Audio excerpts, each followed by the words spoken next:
Here is my attic, and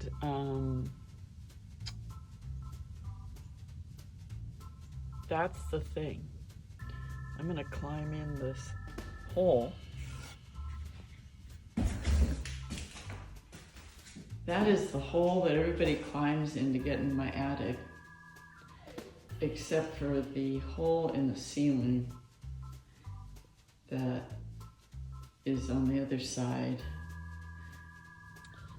And here it is. I'm going to take a picture of this big thing. That is the fan.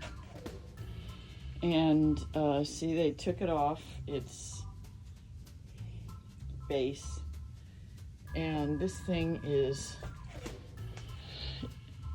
this is the size of my hand next to it. Not sure what kind of metal this is, but it's pretty thick. I know I can probably cut these things off. This is almost gone. There is rust.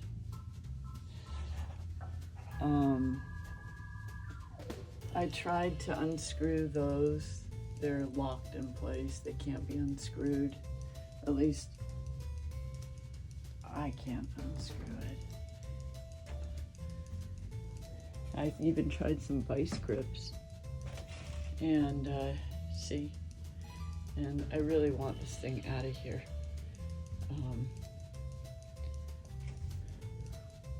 I might be able to just fit the fan alone through the hole. See that right there, that square? That's the hole in the ceiling that they came through to put in the unit over there. And see that thing on the floor? That's the fencing that everybody walks on, and here is some of those that I took out already. So I will leave them up here if you think that people use them to walk on. See? But how are they going to put insulation? And it's all cleaned out right now, the insulation, because that's what I had done. There used to be this awful yucky stuff up here that was insulation. So here I am.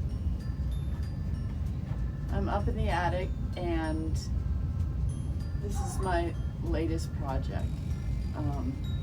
It's not a project. I'm actually trying to dismantle this old fan. This is a 1938 house, and this old fan has not been able to get out of here because there's no opening big enough for it. Evidently, when they first put this up here, when they built the house, they built the house around it or something. So it's pretty heavy. It's metal and it's wood, and I'm going to start just cutting it in pieces. And I have a one of these, and we'll see how well it does. This is for wood. It's pretty intense, but not as intense as some tools. So we'll see how I do. Thanks for watching.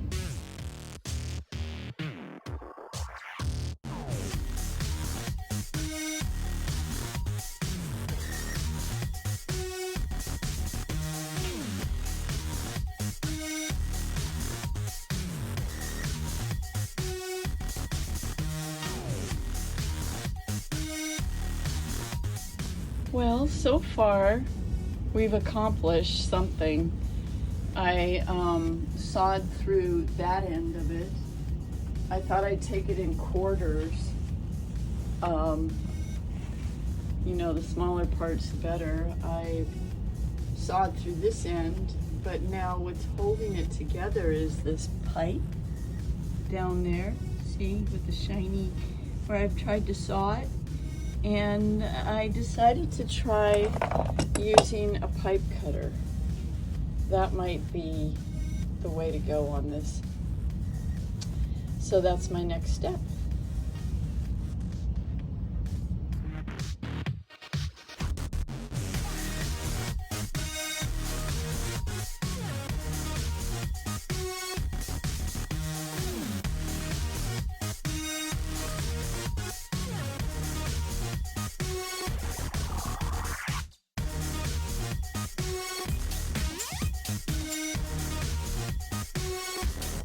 Well, piece by piece, I'm taking it out.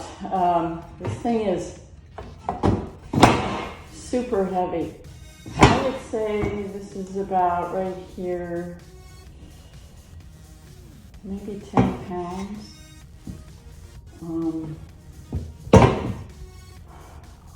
I'm finally seeing how to do this. I feel pretty cool about it. Hi.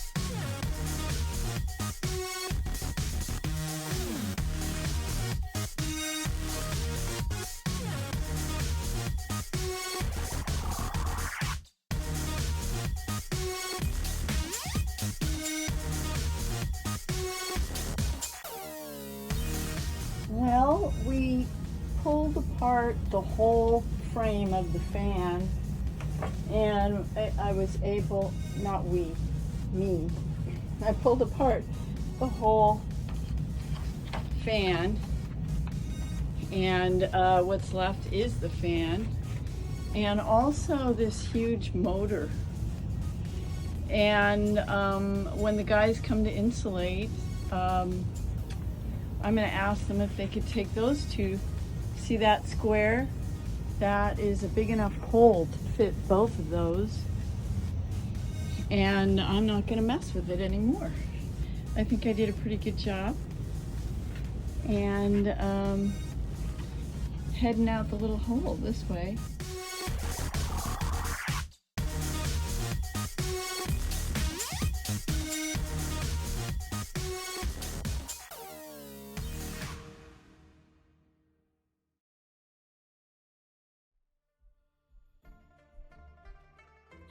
Hi, so here I am. I thought I'd put on some lipstick and lay next to some pink for a while. I've been laying here for a few hours since I pulled apart that fan. But I just wanted to mention the tools I used and for doing that work. And I used a cordless Ryobi Sawzall with changing two different blades, one for wood and one for metal. And every time I change the blade, of course, I take the battery out. I didn't want to cut my finger off by accident. And then I use WD-40 on the actual blades because sometimes they get really stuck. So I put a little oil on it so that it's an easy, much easier cut.